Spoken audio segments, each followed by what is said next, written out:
ನಮ್ಮ ಹುಬ್ಬಳ್ಳಿಯವರೇ ಆದಂಥ ಶ್ರೀಮತಿ ಸುಧಾಮೂರ್ತಿ ಅವ್ರಿಗೆ ನಿಂದು 5 ಐತಿ ಬಿಡುವಪ್ಪ.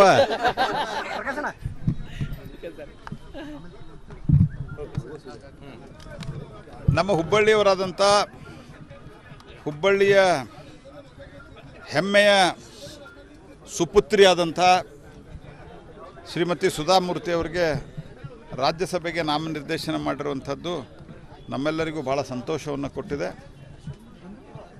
ಸರಳ ಜೀವನಕ್ಕೆ ಕೋಟ್ಯಾಂತರ ರೂಪಾಯಿ ಇದ್ದ ಮೇಲೂ ಸಹಿತ ಸರಳ ಜೀವನಕ್ಕೆ ಒಂದು ಉದಾಹರಣೆ. ಅವರು ಒಬ್ಬ ಸೃಜನಶೀಲ ಲೇಖಕಿಯಾಗಿ, ಅದೇ ರೀತಿ ಒಬ್ಬ ಸಮಾಜ ಸೇವಕಿಯಾಗಿ ಸರಳ ಬದುಕಿಗೆ